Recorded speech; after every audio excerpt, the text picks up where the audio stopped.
یہ بتائیں کہ یہ کون سا انسٹرومنٹ ہے جو یہ بتاتا ہے کہ اس کے پیچھے نماز ہو جاتی ہے یا اس کے پیچھے نماز نہیں ہوتی؟ کیا نماز کی قبولیت کا پتہ لگ جاتا ہے؟ نماز تو دیکھیں سیدنا عثمان کو جو شہید کرنے کے لیے بلوائی آئے تھے، مسجد نبوی پہ قبضہ کیا، صحیح بخاری میں 695 نمبر حدیث ہے، حضرت عثمان سے صحابہ نے پوچھا کہ مسجد پہ فتنے کے امام کا قبضہ ہے، ہمیں خطرہ ہے کہ اس کے پیچھے نماز پڑھ کے ہم گناہگار نہ ہو جائیں کہ ہمارے امام تو آپ ہیں۔ اب اس سے بڑا کوئی سوال تو نہیں ہو سکتا تھا۔ صحیح بخاری کے الفاظ ہیں، حضرت عثمان نے کہا کہ نماز ہی تو مسلمانوں میں ایک اجتماعی نیکی کا کام ہے، اس میں ان کا ساتھ دو، برائی میں ان سے الگ رہو، ان کے پیچھے نماز پڑھو۔ اس کے اوپر امام بخاری نے باب باندھا ہے کہ بدعتی اور باغی کے پیچھے نماز پڑھنا درست ہے، کیونکہ حضرت عثمان کا فتویٰ ہے۔ اب یہ فیصلہ کریں، سیدنا عثمان جو خلیفہ راشد ہے، جن کی پیروی کا حکم ہے، ٹھیک ہے جی، جن کی خلافت سٹیک پہ لگ گئی اس حوالے سے کہ لوگ انہیں شہید کرنے آئے، ان کا آپ جیسچر دیکھیں، انہوں نے کہا ان کے پیچھے نمازیں پڑھو جو شہید کرنے آئے، جو شہید کرنے آئے، انہوں نے کہا اس وجہ سے شریعت کا حکم تو نہیں بدل سکتا۔ کتنی بڑی بات ہے۔ عبداللہ ابن عمر کے بارے میں سنن کبریٰ البیہقی میں آتا ہے، وہ خوارج کے پیچھے بھی نماز پڑھتے تھے، اور وہ کہتے تھے جب خوارج ہمیں مسلمانوں کے قتل پہ بلائیں گے نا، ہم ان کا ساتھ نہیں دیں گے، ہاں جب یہ حی علی الصلاۃ حی علی الفلاح کہیں گے، ہم ان کے پیچھے نمازیں بھی پڑھیں گے، ان کے سلام کا جواب بھی دیں گے، برائی کے کاموں میں لگ رہیں گے، اچھائی کے کاموں میں ان کا ساتھ دیں گے۔ بالکل ٹھیک۔ اور صحیح بخاری میں ایک حدیث ہے 694، حضرت ابو ہریرہ کو نبی علیہ السلام نے فرمایا، ابو ہریرہ ان قریب ایسے امام آئیں گے جو تمہیں غلط نمازیں پڑھائیں گے، تم ان کے پیچھے نماز پڑھ لینا، ان کی غلطی کا وبال ان پہ ہوگا، تمہاری نماز ہو رہے گی۔ نماز میرے بھائی جو مسلمان ہے نا، خواہ وہ اہل بدعت میں سے ہو، ٹھیک، خواہ وہ کلمہ گو مشرکی کیوں نہ ہو، میرے نزدیک یعنی اس کا عمل کلمہ کوئی گو شرکیہ ہو، ہاں عمل شرکیہ، لیکن عقیدے میں وہ کافر نہیں ہے، اسے تعویل کی غلطی لگی ہے، تو اس کے پیچھے نماز درست ہوگی۔ آپ اس کے اوپر یہ فتویٰ نہیں لگا سکتے۔ اگر آپ نے کہنا نماز درست نہیں تو پہلے ان کو اسلام سے نکالنا پڑے گا۔ مجھے بتائیں، میں معصومانہ سوال کرتا ہوں خصوصاً اہل حدیث حضرات سے، کہ یہ جو بریلویوں کے بارے میں، شیعہ کے بارے میں اتنا ہارڈ سٹانس رکھتے ہیں، آپ سے زیادہ سخت ہیں سعودی علماء۔ انہوں نے تو کہیں پابندی لگائی کہ بریلوی اور شیعہ جو حج کے لیے نہیں آ سکتے، حرم کی سرزمین میں مشرک کا داخلہ منع ہے، انہیں پتہ ہے یہ کلمہ گو مشرک ہے۔ فتوے ضرور انہوں نے لکھے اس حوالے سے، مطلب آپ ان کو کلمہ گو مشرک کہہ رہے ہیں؟ کلمہ گو مشرک ظاہر شرک تو ہو رہا ہے نا، جب قبر سے کوئی جا کے جھکتا ہے، اس سے مانگتا ہے، کلمہ گو مشرک ہے، کافر نہیں۔ ٹھیک، یہ فرق یاد رکھیں۔ اچھا، اب دوسری طرف میں بریلویوں سے بھی کہتا ہوں، آپ تو کل تک ہمیں کہتے تھے کہ اللہ کے حکم کے بغیر پرندہ بھی پر نہیں مار سکتا۔ جی، حرمین شریفین میں اگر نجدی علماء یا اہل حدیث سلفی علماء اس وقت امامت کروا رہے ہیں، جی، آپ لوگ یہ کیوں فتویٰ دے رہے ہیں ان کے پیچھے نماز نہیں ہوتی ہے؟ آپ تو کہتے تھے یعنی امام کعبہ کے پیچھے نماز نہیں ہوتی؟ انہوں نے فتوے دیے ہوئے، بلکہ جو مفتی اعظم ہند تھے مصطفیٰ رضا خان نوری صاحب، انہوں نے تو فتویٰ دیا تھا جب تک سعودی حکومت ہے حج بھی موقوف ہو چکا ہے، اس سے ان کو فائنینشیل فائدہ ہوگا۔ اب ان کو نہیں پتا کہ بھائی 400 سال آپ نے بھی 4 مصلے ڈال کے رکھے ہیں حرم کے اندر، سعودی حکومت کی اتنی بڑی نیکی ہے کہ انہوں نے وہ حنفی شافی مالکی حنبلی مصلے 1926 میں آ کے اٹھائے ہیں، ٹھیک، الحمدللہ، اور آج تک امام کعبہ اب 100 سال سے مقام ابراہیم پہ کھڑا ہوتا ہے، وَاتَّخِذُوا مِن مَقَامِ إِبْرَاهِيمَ مُصَلًّى، 4 مصلے انہوں نے اٹھا دیے، امت کو ایک امام کے پیچھے اکٹھا کیا، اور وہاں پہ بھی آپ دیکھیں کوئی سختی آپ کو نظر نہیں آئے گی۔ ٹھیک، وہاں کہیں آپ کو اگر آپ ہاتھ چھوڑ کے نماز پڑھ رہے ہیں، وہ نہیں کہیں گے ہاتھ باندھیں، آپ ہاتھ ناف کے نیچے باندھ رہے ہیں، اوپر باندھ رہے ہیں، وہ کسی کو نہیں روکتے۔ ٹھیک، اور زبردستی آپ کے اوپر مبلغین بھی مسلط نہیں انہوں نے کیے ہوتے، میگا فون لے کے سائڈ پہ کارنرز پہ لوگ بیٹھے ہوتے ہیں۔ یہاں حرمین آج آپ حوالے کریں پاکستان کے مولویوں کے، انہوں نے ایک سینٹرل ساؤنڈ سسٹم جو ہے نا وہ نماز والا، اس میں لا کے سب سے سخت مولوی اپنے آپ بٹھانا ہے، اور اس نے پرکشے اڑا کے رکھ دینے ہیں دوسروں کے کہ یار یہ تو ہے ہی سارے کافر۔ اللہ اکبر۔ تو یہ جو رویے ہیں نا جی، یہ انتہائی تلخ رویے، بالکل ٹھیک ہے۔ نماز سب کے پیچھے پڑھیں۔ تو آپ یہ نہیں سمجھتے کہ جو آج نوجوان نسل، آپ یونیورسٹیز میں جاتے ہیں، دیکھتے ہیں لوگ آپ کے پاس آتے ہیں، بہت ساری یوتھ آپ کو سنتی ہے، پسند کرتی ہے، کیا آپ نہیں دیکھتے کہ آج پاکستان کی بہت ساری یوتھ الحاد کی طرف چلی گئی ہے؟ کیا اس میں وجہ ہمارے یہ ان لوگوں کے رویے ہیں، یا ہم انہیں صحیح ایجوکیٹ نہیں کر پائے؟ کیا ہم انہیں جو ان کی جو نیڈ تھی وہ پوری نہیں کر پائے؟ الحاد کی وجہ کیا بنی؟ جی دونوں چیزیں۔ سب سے پہلے تو جو فرسودہ دین بنا کے ہم نے پیش کیا ہے ان کے سامنے، باباؤں والا، اڑنے والے بابے، ٹھیک ہے جی، نگاہ مار کے جلا کے راکھ کر دینے والے بابے، ایک نماز مسجد نبوی میں پڑھیں اور دوسری وہ جا کے مکہ شریف میں پڑھیں روحانی طور پہ اڑ کے، تیسری بیت المقدس میں۔ یہ جو دیو مالائی قصے کہانیاں کرامت کے نام کے اوپر ہم نے جھوٹی بیچی، کرامت اپنی اصل میں ثابت ہے، لیکن اس طرح کی کرامت پیش کرنا یعنی آپ کرامت کے قائل ہیں؟ جی کرامت کا جو انکاری ہے وہ تو کافر ہے. ٹھیک. کرامت کو ماننا فرض ہے، لیکن وہ کرامت کی شکل بھی ہونا. جی. اب صحیح مسلم میں حدیث ہے کہ بنو سلمہ مسجد نبی کے پاس چوراہے پہ کھڑے ہوئے ہیں، نبی علیہ السلام پاس سے گزرے ہیں اور فرمایا کہ میں نے سنا ہے کہ تم لوگ مسجد نبوی کے قریب مدینہ شریف میں شفٹ ہو رہے ہو گاؤں کو چھوڑ کے. ان کا ایسا ہی ہے یا رسول اللہ، نماز کی وجہ سے شفٹ ہو رہے ہیں، اتنی دور سے ہمیں آنا پڑتا ہے. جی. تو آپ نے فرمایا تم جتنے قدم چل کے آتے ہو نا تمہارے لیے اتنی نیکیاں لکھی جاتی ہیں. تو وہ واپس چلے گئے اپنے گاؤں میں. اب حضور نے یہ کیوں نہیں کہا کہ بعد میں تو اولیاء اڑ کے آئیں گے، تو اگر پاؤں سے تھک جاتے ہو تو اڑ کے آ جایا کرو. نبی علیہ السلام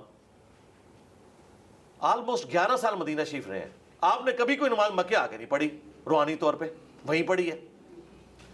آپ علیہ السلام جب صلح حدیبیہ کے موقع پر آپ کو واپس جانا پڑا، صحابہ کرام رو رہے ہیں، آپ کا تو کعبہ طواف کرنے کے لیے نہیں آیا، رابعہ بصریہ کا طواف کرنے کے لیے کعبہ خود استقبال میں آ گیا. اگر اللہ کے نبی کے استقبال کے لیے کعبہ نہیں آیا صلح حدیبیہ کے موقع پر اور اگلے سال آپ نے آ کے اس عمرے کی قضا دی، تو وہ چیزیں جو نبی علیہ السلام صحابہ کرام کے حق میں ثابت نہیں، کرامت کے نام پہ انہیں آپ اس طریقے سے پریزنٹ کریں، یہ بالکل زیادتی والی بات ہے. اس قسم کی دیو ملائی قصے کہانیوں نے علماء سے اور دین سے متنفر کیا ہے.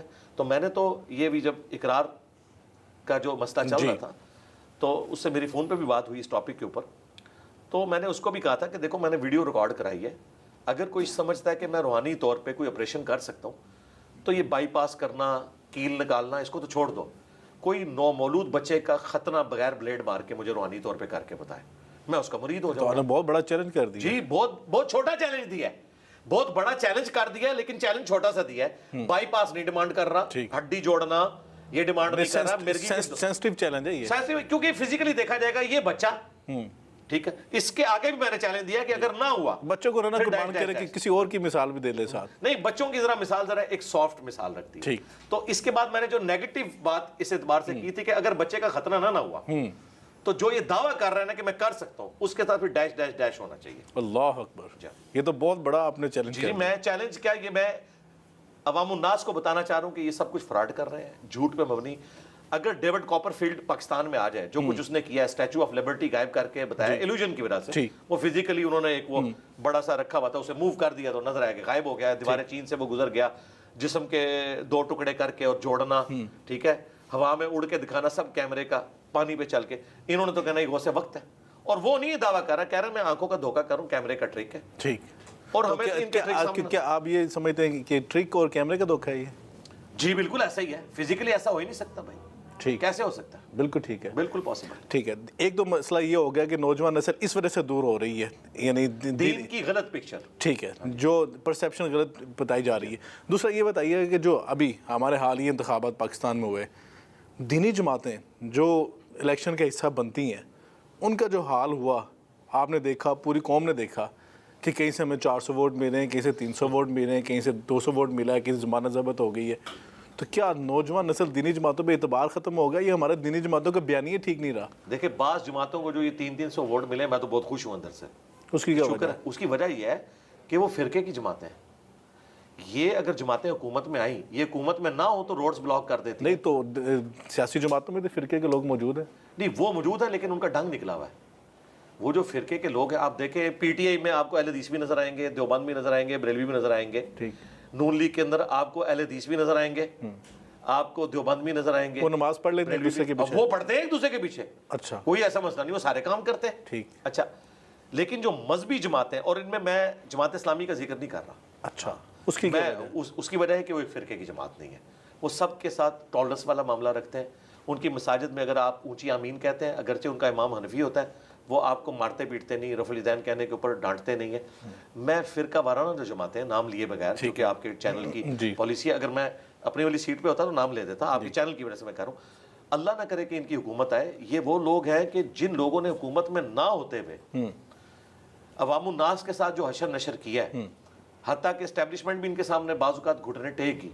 اگر ان کو حکومت مل گئی، یہ تو دوسرے فرقوں والوں کو زندہ رہنے کا حق بھی نہیں دیں گے، یہ تو چھوڑیں گے نہیں ان کا کچھ. اللہ نہ کرے کہ کسی فرقہ وارانہ جماعت جو کسی فرقے کی یعنی پھر آپ مذہبی جماعتوں کے بجائے لبرل حکومتوں کے قائل ہیں کہ وہ لبرل کہہ لیں، سیکولر کہہ لیں، کوئی بھی اس کے لیے ورڈ استعمال کر لیں، بے شک مذہبی جماعت ہو، لیکن وہ ایسی جماعت ہو جو اپنے فرقے کا نظام نافذ نہ کرے, ٹھیک. اسلام کو نافذ کرے, بالکل کرے, لیکن اس اسلام کو جو قرآن و سنت میں لکھا ہوا ہے اور اس کے اوپر کنسنسس ہے. مثلا جو مرد و عورت کا اختلاط والا معاملہ یونیورسٹیز میں الگ یونیورسٹیز بنائی جائے, ٹھیک ہے, کوئی ان کی وہ کمبائنڈ اسٹڈی والا معاملہ نہ ہو, یہ کریں. سود کو ختم کریں, بے حیائی جو اعلانیہ ہے اس کو ختم کریں. لیکن یہ کہنا کہ اب ربیع الاول کا مہینہ آیا اور اگر بریلویوں کی کسی جماعت کی حکومت آ گئی ہے تو وہ لازم کریں کہ آپ نے ربیع الاول کے جلوسوں میں نکلنا ہے, ٹھیک بھائی یہ آپ جس کو دین سمجھ رہے ہیں وہ ہے, یہ آپ کی ایکٹیویٹیز ہیں, یہ بنیادی دین نہیں ہے. یا شیعہ کی حکومت آ جائے اور وہ یہ پابند کر دیں کہ 10 محرم کے جلوس میں جو اسکول ٹیچر شامل نہ ہوا اس کی تنخواہ کاٹ لی جائے گی, تو یہ تو ظلم ہو جائے گا. یہ پھر آپ ایک فرقے کی حکومت کو نافذ کر رہے ہیں. اور ابھی تو میں وہ باتیں نہیں کر رہا ہوں کہ جو لوگ ایک دوسرے کو گستاخ کہہ کے تو کہتے ہیں کہ ان کے سر تن سے جدا, وہ تو بھائی تمام اہل حدیث کو ایز اے مکتبہ فکر بریلوی گستاخ رسول سمجھتے ہیں, اور تمام بریلویوں کو ایز اے مکتبہ فکر اہل حدیث جو ہے مشرک سمجھتے ہیں. تو اگر کسی فرقے کی حکومت آئے گی تو یہ ایک دوسرے کو نہیں چھوڑیں گے. اللہ اکبر. تو پھر راہ نجات کیا, حل کدھر ہے؟ راہ نجات قرآن و سنت ہے, قرآن اور اہل البیت ہیں, ان کی تعلیمات ہیں, کامن ٹرمز کے اوپر آئیں. اور اسٹیٹ کا کام ہے کہ جو ایگریڈ اپان دین ہے, تعالوا الی کلمۃ سواء بیننا و بینکم, اسے امپلیمنٹ کریں. اختلافات کو ہم بعد میں دیکھیں گے. ٹھیک.